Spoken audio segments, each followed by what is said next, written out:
Summer Hunt, after Ovid, by Nicholas B. Morris.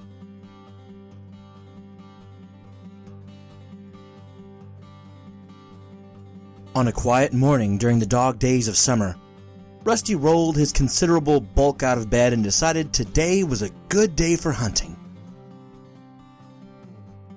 It was a Tuesday, and everyone else would be at work, so no one would be there to disturb him. He didn't have anything better to do, owing to his obesity disability checks, so he had a big breakfast and placed his rifle into the gun rack on his four-wheeler. Archery season would not start for almost 2 months, but Rusty's land began 6 miles from the nearest paved road and covered almost 200 acres of woodland. The warden had no reason to be out this far so early in the year, and if someone saw Rusty, he could pay them off with venison. Besides, he thought to himself, the dogs ain't been let out to run deer yet.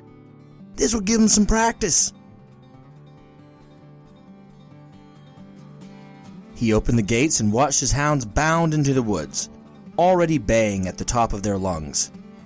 He packed his lip with Skoal to give them a head start, then turned his ATV in the direction of his deer feeder. He'd hunted this land most of his life, and now that he no longer had to work, he spent every day of deer season out here, and more when he thought he could get away with it. He had all the toys. A heated tree stand, camouflaged to prevent the deer from spotting him, a feeder that scattered corn pellets on the ground to bait the deer to a favorable hunting position, a motion sensor camera to show which deer were showing up for the free meal. For 3 years now, he'd seen a buck with at least 12 points grazing on his pellets. Rusty had covered every corner of his property trying to scare up the stag, but he'd never been able to find him. Today seemed a perfect day to go looking for the big buck. In the hot weather, the stag would not expect a hunter. Rusty killed the four-wheeler engine and listened to the dogs barking in the distance. He turned the wheel in their direction and headed toward the small pond near the edge of his property. A perfect watering hole to trap the beast. He stopped the four-wheeler a few hundred yards away from the pond so the buck wouldn't hear his approach. A small grove of swamp cypresses grew near the water. He tried to walk quietly, but the slight incline made his breathing raspy and heavy. He stopped next to a tree and leaned against it, his breath short, stabbing pains in his massive chest. He slid down the trunk of the tree and fell asleep. When he woke, the sun shone directly overhead. Rusty thought about calling it a day and heading home for lunch, but figured he might as well check out the pond. He'd come all this way after all, and he could hear his hounds getting closer. Then, he heard water splashing,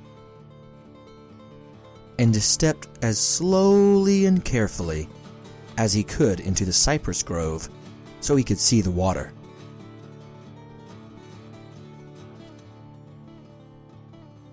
The most beautiful woman he'd ever seen bathed in the pond, her skin the same pale white as the moon, with full, round breasts and hips to match. She sang a lovely song in a language he did not understand as she poured the water over her naked body. He panted as he watched, and somewhere beneath his overhanging gut, his dick stirred. He moved from behind the tree to openly leer at the mysterious woman. "Damn, baby, you look good," he said. "How about I come skinny dipping with you?" The woman looked at him with surprise, but no fear. Her eyes burned red with fury. She stood up out of the water and covered her breasts with one arm. With the other, she flung water on Rusty, soaking his shirt and hat. "Run if you can," She hissed and disappeared. Rusty turned back toward the four-wheeler, convinced he'd managed to get heat stroke from sleeping in the woods on a hot day. The howling of the dogs sounded more frightening than he'd realized. They charged out of the woods, their snarling mouths headed toward him. He tried to call their names, but they kept charging. Rusty yelled for help, but his words sounded alien even to him. He turned to run, but the hounds had already ripped into the flesh of his legs. He scrambled for the water, hoping to escape his traitorous dogs. The last thing he saw in the reflection of the pond water was a large set of antlers growing from his skull.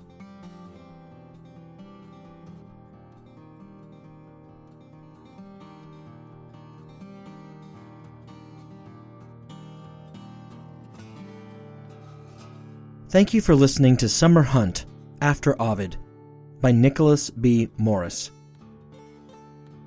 Nicholas B. Morris grew up in Arkansas but fell in love with Colorado. His stories and other assorted writings have been published in the Harpoon Review, Cliterature, Connotation Press, Danse Macabre Online, and Nebo. He has published 2 short story collections, the full-length Tapeworm and the chapbook The Boy in the Well, both with the now sadly defunct Monkey Puzzle Press. You can buy copies of Tapeworm from him directly on Amazon. He works in his dream job as assistant professor of humanities at the Community College of Denver and watches endless reruns of Star Trek with his partner Alyssa Pacini. The track behind Mr. Morris's story this week was taken from the Free Music Archive. It is titled Untitled 1, which comes from the album Live at WFMU on Irene Trudell's show on March 26, 2012, by Daniel Bachman.